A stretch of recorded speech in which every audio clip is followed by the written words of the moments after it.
explain that to viewers? We have an obsession with What? we have an obsession with the troll movie, the Troll Hunter movie. Here, We do. We love We need an love order of troll hunters. What? We need an order of troll hunters, particularly for the radio. Oh, those trolls. Right No. to assume we're actually on? Yes. God has helped us. No. Okay. Snow Wolf is very confused as to why I'm screaming troll. As opposed to my billowing mass of robe. All right. Well, Yeah, that would pretty much fit me. yeah, really, yes. There's room for me and a friend in this one. That's the thing. But we're live, correct?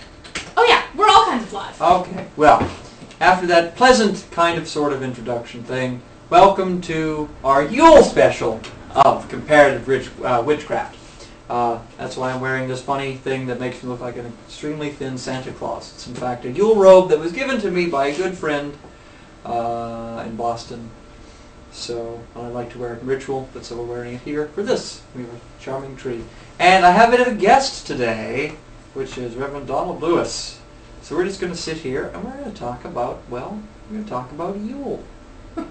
Why are you laughing at me, Fox? Because we're just going to sit here and talk about Yule. That's what we're going to do. We're going to sit and talk about Yule because in our Yule special, it's going to talk about kind of like the history of Yule, where funny things like this come from, hopefully, and just really the myth behind it, I think.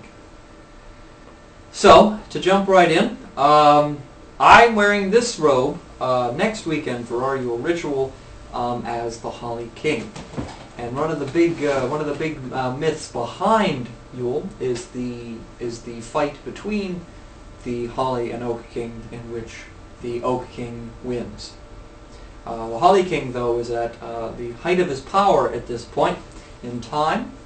But as the sun is being reborn, the Oak King will defeat the Holly King. And I wonder, Reverend Don, if you could add a little bit of information behind that little myth. Well, it has to do with the renewal of the light and the idea of summer and winter as opposing forces. The Oak King represents the winter, the Holly King, or the Oak King represents the summer, the Holly King represents the winter. And the reason for that is obvious. The holly has always been associated with the winter because it's an evergreen. And if you think about it, this sort of polar arrangement between the summer and the winter is very old and very widespread. You find many different deities associated with it. You find it expressed in many different ways. And there's endless potential symbolism connected with it, but the idea of the fight between the Oak and the Holly King is just, I would say, a very dramatic way of presenting it. There are certainly other ways of presenting it, and one of the things that I find interesting is I like to involve the modern symbolism in the midwinter festivities. And if you look at many of the television specials from the 20th century, you will see these figures presented in a more or less secular light that I think is important for us to remember in terms of their origin. Are we talking about such characters like in Santa Claus is Coming to Town? Those old claymation specials? that kind of thing. The Heat Miser and the Frost Miser, would they be harking to anything? I wasn't particularly thinking of those, but I was thinking of the way that the Old Year and the New Year were presented, for example, with the Old Year being very clearly a representation of the old god. Sometimes you'll see the pairing of Father Time and Mother Nature, which is a very good presentation of the idea of goddess and god. Okay. You will see, well, the whole Santa figure is extremely pagan. And, and I think that the extent to which these things have a cultural icon expression, an iconic cultural expression, is something that we are ill-advised to release. So there you go. So in other words, you could equate the oak and holly king the holly king to being a Father Time character a little bit. Actually, you could compare the Baby New Year and Father Time to the same basic idea Of holly and oak king respectively. Yeah, they're the yin and yang of the sun, the going forth, the coming back. And any number of different possible ways can represent them. The thing that makes the Oak and Holly King popular in contemporary temples is that they do tend to involve quite a bit of movement. Right. And what they can be done as a full mystery play and be very, very beautiful, very evocative. So now my another question as far as involved in Yule ritual particularly. You can have the mystery play of the Holly and Oak King, and then they consider, or some folks consider, the act of power to be the giving of a gift. You will see that sometimes. Now, why exactly? Certainly not always, but sometimes. Right. Now, why exactly would that be an act of power per se for Yule? Is it the idea of fellowship and showing a kindness, or is it a... I'm sure you can take it on many different levels. One of them is even a kind of divination, because if you're having a gift exchange between many people, and they do not necessarily know what the given gifts are, then what they find is a divination to them for the coming year. Just having a few people enter our wonderful little discussion on Yule today. So it is appropriate then for everyone to come in. It doesn't have to be a purchased gift, certainly. That's a very secular thing. Well, I mean, it's really, I think, a very individual thing. I mean, what a particular temple would do would depend really on its members.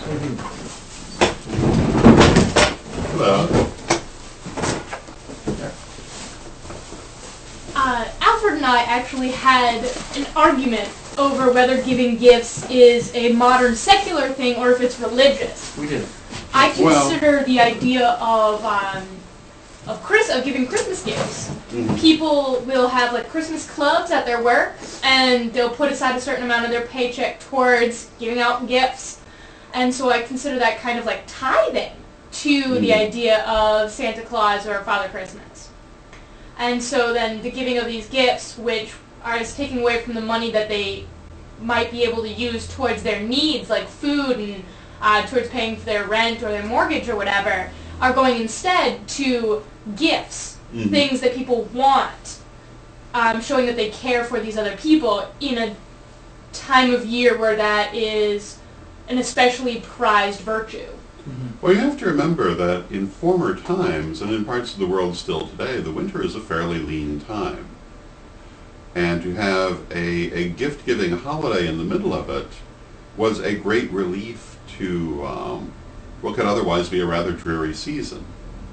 And the giving of gifts, that kind of religious obligation, which you see in a number of different ways expressed in different religions, is a way of causing people to spend their resources on things that they want and often actually do need, but otherwise might put off indefinitely. My hesitancy to call the modern gift-giving thing religious was, I mean, this is going to sound kind of hippie-ish right now, we say it anyway, is the idea that purchasing these items, because I mean, it's Christmas, not Yule, Christmas has become a very, in my opinion, secular,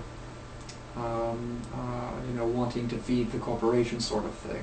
And I really don't, personally, I don't want to associate these corporations with religion, per se.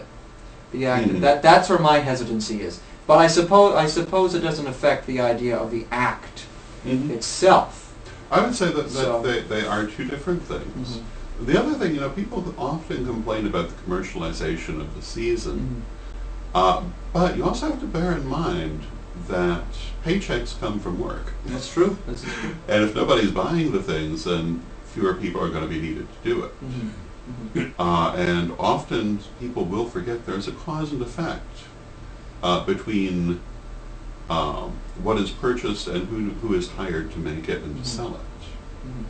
And if we did not have the extremity of the season, we would require a lot fewer people working at present.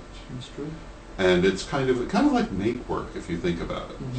But make work does cause people to be employed to do it.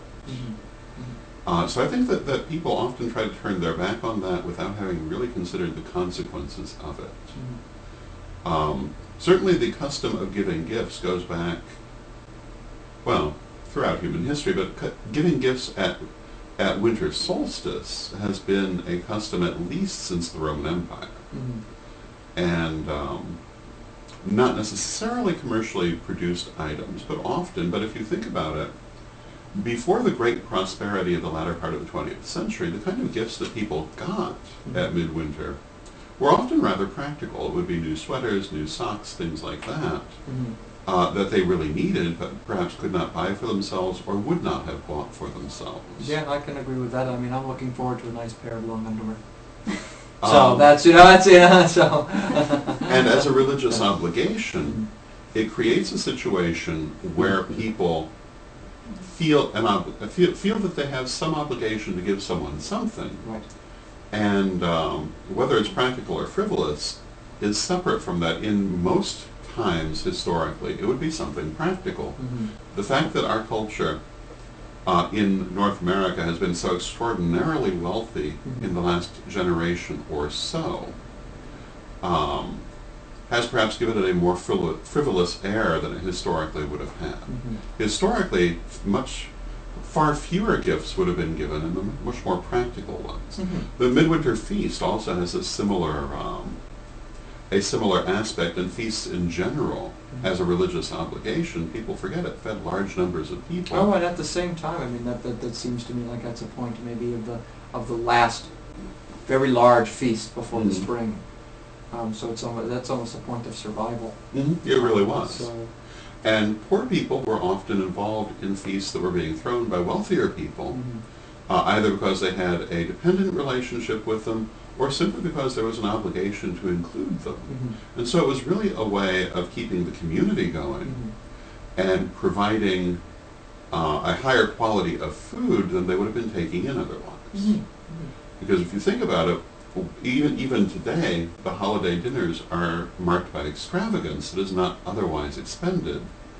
But in an era when people were not eating as well in general, that was kind of important. It might be the only time that they would get some of these foods. And they included things that they really needed in many cases. well, since we're on kind of the line of talking about a lot of the modern practices of Christmastide or whatever, Yuletide, we also have the idea of decoration, the hanging of the lights and everything else. And I do believe that the process of particularly hanging white lights, if not the colored lights, was the idea of welcoming the sun back. Is that true? Well, before there were lights, there were candles. And well, I don't think it's in living memory necessarily now, when that was still a large custom. But when I was a child, my father could remember when electric lights really were not, they were new. And he could remember that people had used candles. They used very small candles, but they used candles. And it definitely was intended as a correspondence to the sun. And it was open flame. When the lights came in, I think in some ways the symbolism became obscured, but it's still the same. And the initial lights, interestingly enough, well, they were much larger, and they were often in decorative shapes, which I think people today don't necessarily realize. But it also represents, the tree itself represents the survival of life in the season of death. And all of the evergreens are sacred for that reason in parts of the world that have heavy winters, because they show that survival. And the decorating of the tree is to honor that survival of the soul. And the light represents not only the return of the sun, but it also represents the life force of the tree. And both in the sense of the world tree, in the sense of the soul, in the sense of everything, it represents the internal energy. And our tree here, our very lavish Yule tree, is a fiber optic tree.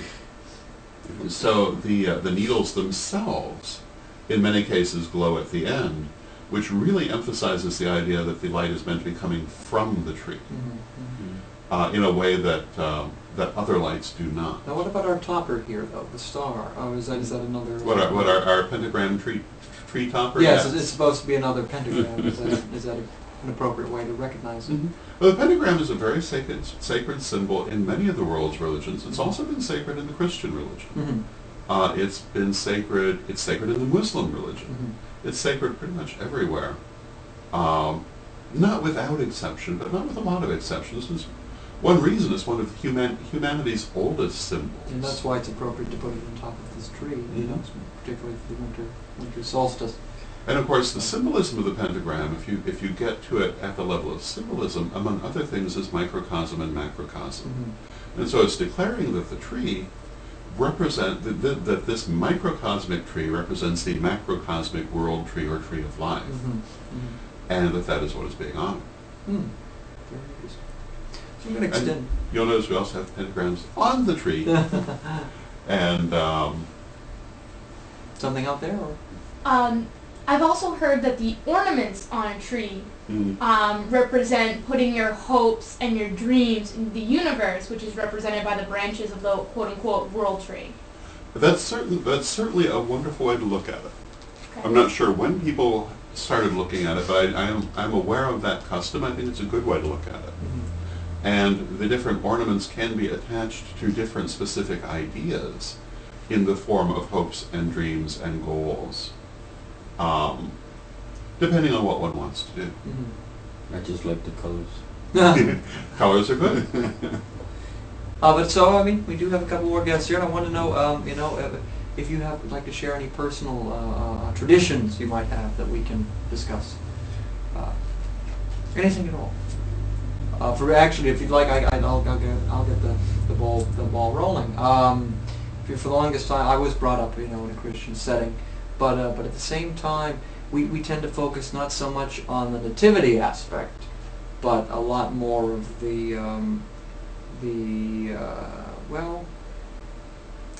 old aspects, I'm going to call them. The idea of the Santa Claus as being like this mythical figure, and all of the stories around it. Jack Frost, and all those stories would be shared over Christmas, and especially "'Twas the Night Before Christmas" would always be recited in my family, right before our Christmas dinner. But also, speaking back to the tree, for everybody, the act of finding the tree and bringing it home and sticking it in that big water basin, that you keep there, and dressing it and everything else, was a big whole family project. And everybody was there, even if they were just sitting there enjoying the conversation. I remember when we picked up this ornament because, Great Uncle Gus gave it to us, in 1930, whatever, and we put it on the tree, and there it is. So I think it's also a time of remembrance. It is, after all, the dark half of the year, in which the sun, is only starting to come back. It's a very appropriate time for remembrance. Yeah, for reflection. It I is think, yeah. sort of remembrance, but at the same time, you still have the good and the bad. Because this is how you make your Christmas, how you have your Christmas. Growing up in my life, Christmas wasn't that good. But for myself, as me growing up, I kind of took Christmas as okay, cool. It's just like another holiday. It's another thing. A thing. That's what I say. I call it a thing. Really doesn't have much. I see it as people just decorating a tree, everybody just passing on presents, and then afterwards you hear arguments and fights, and well, sometimes you have some love, Yeah. But you know, it's But sometimes that's true, you know, when you know, the whole family gets back together Yeah. and then they want to share about everything, everybody fights about, you know, well, this happened then and this is why, and it's your fault. You burned the plum cake, you know, the whatever it was. Who brought the crappy fruit cake again? Yeah, of course those things exist. I think that's just part of a holiday on a family level. It depends on the family. It does. I Yeah. agree. I agree. I mean, yeah, happy people. Every- Grouchy my people. family for well, I like to think my family. We'll pick it all up and just put it to the side. Actually, I know I'm very close to a friend of mine whose family they literally do put everything aside, even if there is a horrible, you know, if somebody could have killed somebody and they know about it, they just be like, all right, well, it's Christmas time. Not gonna worry about it, for better or for worse. And it is funny that this holiday that is indeed in the dead of winter, this horribly stark time of year, and dark time of year for that matter, tends to be, well, the most cheerful. You know, something out in the chat room. We got a tradition out here from Snow Wolf. Her coven picks one family and buys them gifts and food for the holidays. Like Lovely. a family that's worse off, correct? I'm assuming so. Yeah, I mean, Cool. It's a Sorry, very good Snow thing Wolf's to a do. boy. My bad. oh yeah, Snow Wolf is male. Yeah, sorry. Sorry, Snow Wolf. My bad. But isn't that funny? Like a lot, like covens will do that. I mean, that's a good thing because it's not only the Christian church will do it, but the Christian church will. That's a big thing as well. Well, different religion that Reverend Don was just saying, with different types of religion, they celebrate Christmas as their way, just like as Hanukkah, Mm-hmm. as Kwanzaa. Well, there's it still resemble as Christmas as to them. Mm-hmm. It's just different. They still pass out presents and they still eat. That's true. They still dance and party and still be joyful and I see that as a it's cool, Mm-hmm. you know. But at the same time, it's another thing to me. Sometimes you know Even there are people out there. There are people out there that will say, it's just another holiday, but there are things that work. For instance, even at the sublist level, I like to believe. Well, let's just look at the colors. I mean, with red and green and white. I mean, green to me is a color of good health, a color of calm and happiness.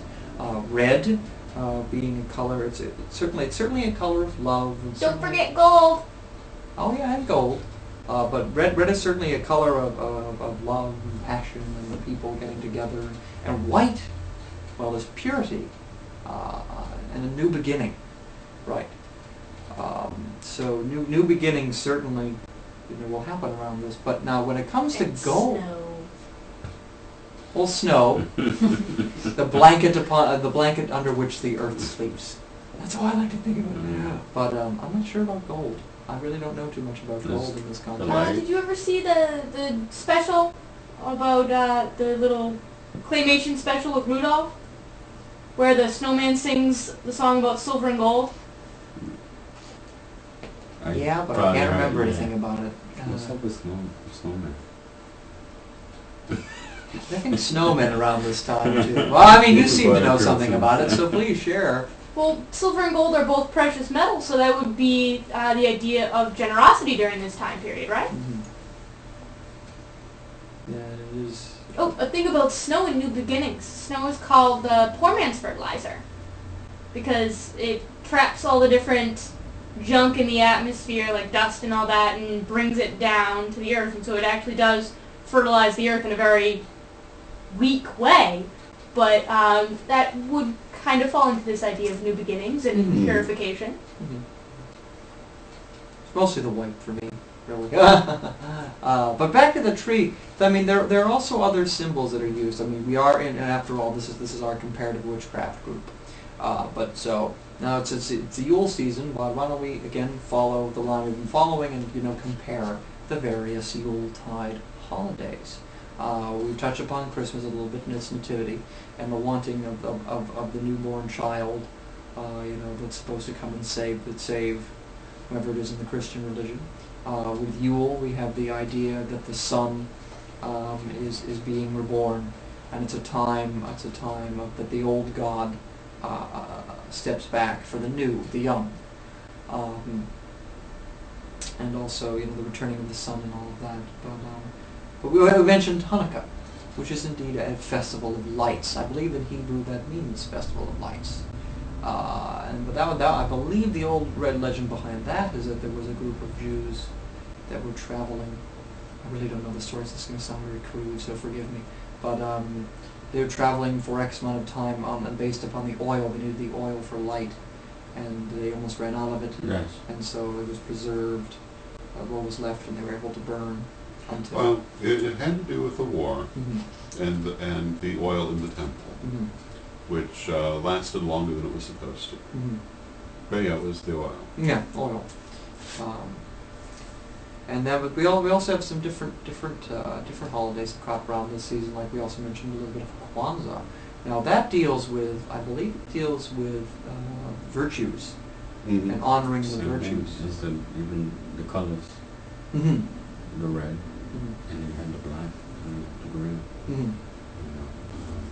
Still resembles as the colors on the tree. Mm-hmm. I guess all of it's a big. I think this season is a season for color when everything looks gray and dark and bleak. Let's throw in the color of these brilliant reds and greens and oranges and.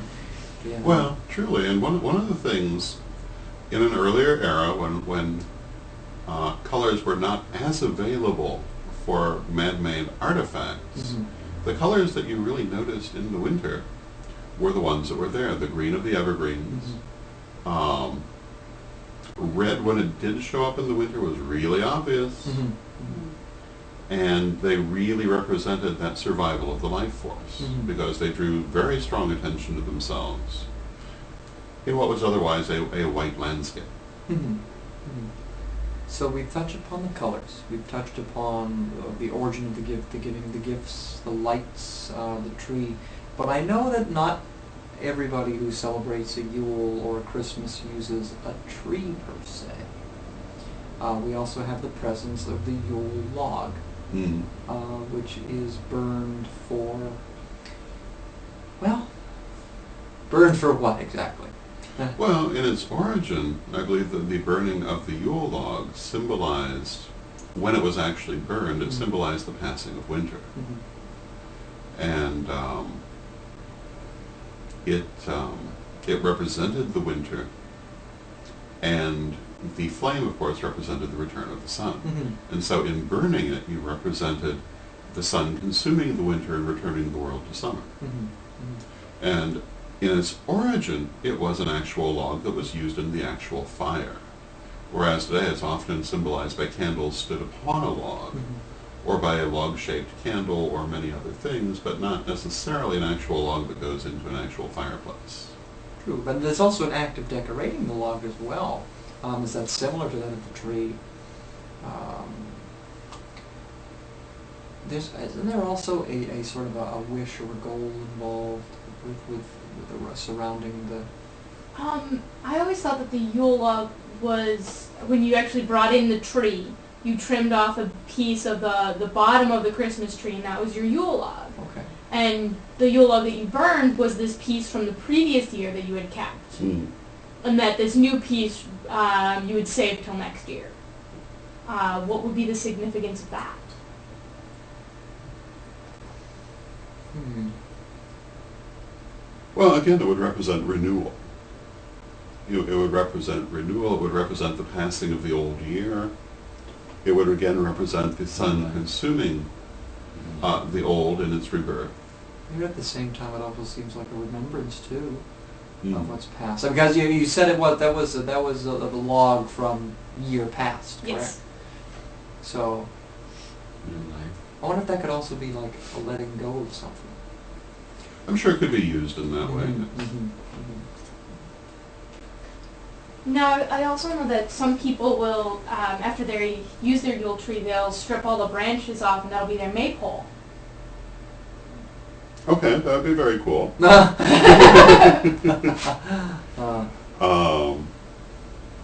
See, now the maypole is something that happens, of course, May 1st, or some people celebrate it on Valpurgisnacht, or May Eve, on the 31st of April, which is that's a festival to celebrate the young god, correct? Well, it's a festival. It's a festival of life. Festival of life. So I mean, that's when life is in its fullest. So it's almost like taking from the tree the branches of the new year will also represent the growth of it, and then using it in the act of the maypole would be like, well, it's grown to this point, and we still have it. So we're celebrating the idea that it still is with us, and that life is still going on and being pushed forward from this new year. So I don't know if that makes any sense. Well, any of these symbols have many different meanings depending on who is using them and what it means to them. And they're infinitely variable. That's the beauty of symbols. They allow themselves to be adapted in ways that can be highly personal, that can be universal, that can vary from one generation to the next, or from one person to another, or be maintained in pretty much the same fashion generation after generation, or all of these at the same time.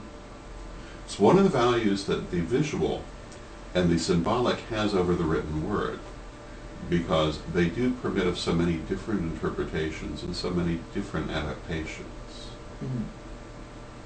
This is true. It's true. Certainly, we can all agree that there is, during this time of year, is a time to certainly reflect on what is past and look forward and really spurn on what is to come. Again, but this is a very God-centered, masculine-centered holiday. It's Yule. Being a solstice, it is definitely a more masculine holiday. And the deity who is primarily connected with it is the Santa deity, in whatever form that you're looking at it, the old god of the winter. And it is pretty much his Sabbat, in the same way that Halloween or Samhain is the Sabbat of the old goddess. And the midwinter holiday is very, very much connected with that masculine figure, in the same way that Halloween or Samhain is often concentrated more on the feminine figure, because it is a feminine Sabbat. It's the Grand Sabbat.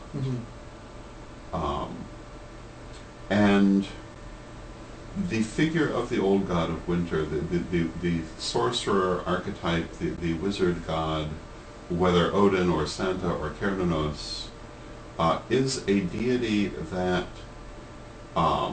confers gifts in its nature, because this is a deity of vision, of magic, of self-realization, which are gifts of another kind.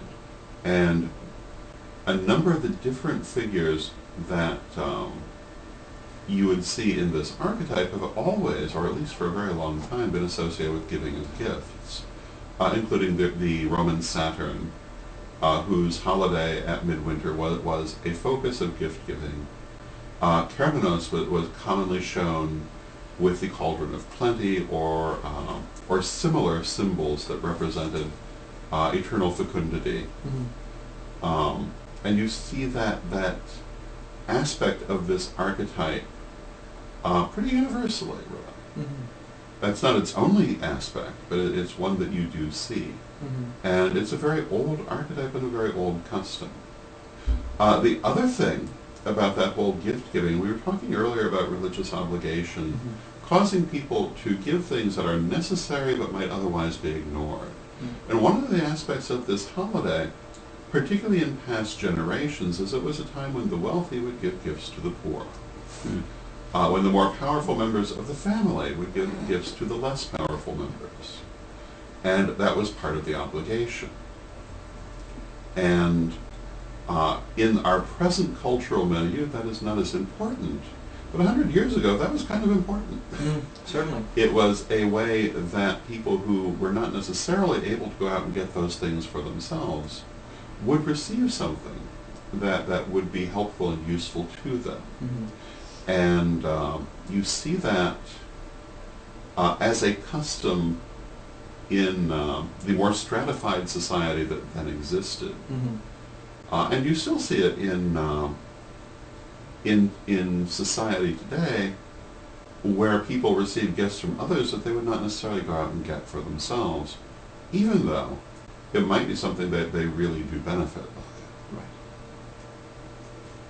Well, I think as in a brief summary, we know that there was always a reason for the gifts and the good cheer of this holiday, considering it is in the middle of winter, when it comes down to the idea of coming full circle and ending the year on a high note, and then bringing the new year in with good cheer, and hopefully after reflecting upon the old, to bring in the new anew. Anything out there? I wanted to speak to the idea that earlier you said that you don't want to use this holiday to push the corporate idea of it. I'm hesitant, yes. What about buying local? Kind of spreading that wealth among the people that wouldn't necessarily get it as much. Buying local, getting handmade crafts by other people that you wouldn't necessarily be able to make, like a hand-knit scarf from someone that was selling it, in Boston Square. I know they do a lot of craft fairs, especially around this time of year. Or something special that you have, probably that you have in your personal, just share it, just like how people do now, like donations. But that's just as yourself, presenting, not buying, but just. Yeah, I like the both ideas. I mean, there was always a place for the corporate. I think that's true. I mean, they are the great providers of our country, with the big goods and the manufactured good that they give. Well, it's worth remembering that no matter what people say, a corporation is not a person. It's a large organization that employs large numbers of people, and if they don't need those people have no job. Exactly, and it's also. But if you are hesitant, like some people are, and even to some extent I still am, to really support these large corporations, certainly support the small businesses in your area. Like the craft stores, for instance, or the person in down in Boston or down in Cambridge and Harvard Square that's selling these handmade what have you, handmade ornaments, handmade scarves, handmade whatever. Maybe it's nice to support them. Or even just going to the local toy store run by your neighbor instead of going to the big company. Yeah. Like Walmart or Toys R Us. And still you are supporting the manufacturer. I mean, the manufacturer of this big company is still giving out these things. And even if they are just handmade toys, well, not just handmade toys, if they are handmade toys, all the more better. The fact of the matter is there's always somebody out there to support. I think is what it comes down to. But is there anything else interesting out in the chat rooms that would like to be shared? Do you think good spells are good for gift-giving customs? One more time? Yeah, if you're in a temple situation, exchanging spells or techniques that you like certainly would be an appropriate gift.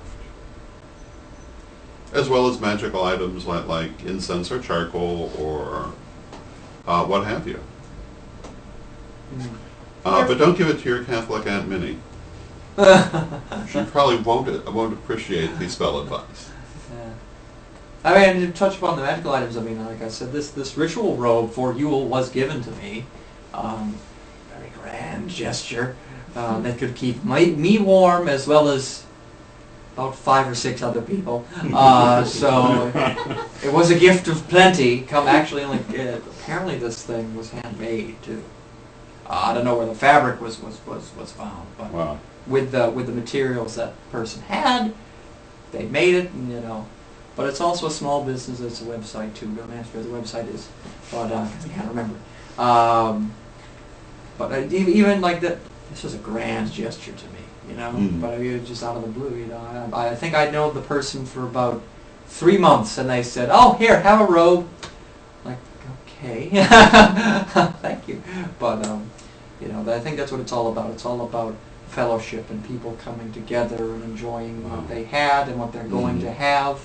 So, No, it's just but done.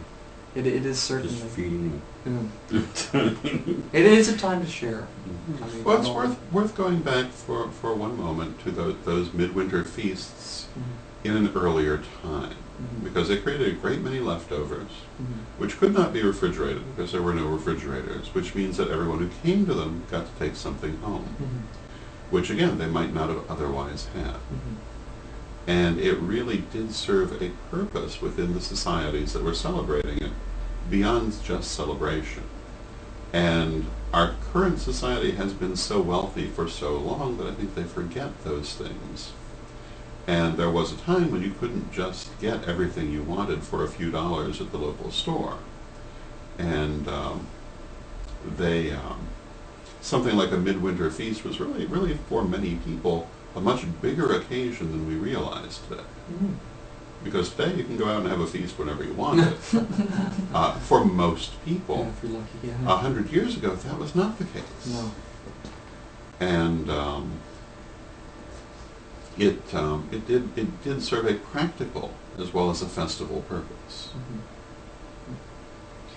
Well, I think we've pretty much covered everything. If there's not anything else in the chat room right now, well, I think we pretty much covered the idea that from the tree that we bring into our homes, to the simple lights we hang up, even to the snow on the ground, everything has some sort of a symbol that we can take away from this Yuletide season. Being it the idea of renewal, the idea that the old is giving way to the young, the idea that the sun is being reborn, to the idea that we all need to spend some time in fellowship at our darkest hour, is very important. So in this Yuletide season, we at the World of Witches Museum, amongst other things, in Tituba Temple, would like to extend the cheerfulest of blessings to you.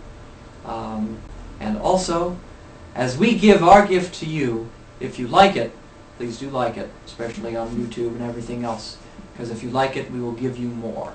So the gift of your support will be returned by the gift of, hopefully, cheerful content. So, this will end this week's version of Comparative Witchcraft. Thank you, Rev Don, for sitting in. Thank you for being with us and listening in. We have something else coming up.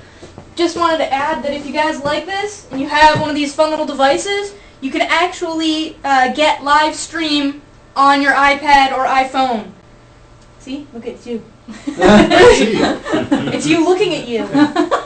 That's a infinity just happened on screen. So you can still get and it'll even give you an update when we're going live. So it'll make a ping noise, and you'll know that we're on, and you can watch us live. Cool. So, app. Yes, very cool. I see. But again, if you like it, do like it. Click the button, and we will give you more, hopefully, that you will like. And again, from us here at Tituba Temple and in the beautiful city of Salem, the warmest blessings on this Yuletide season. And until next week, Happy. yes, happy holidays and many, many blessings to you.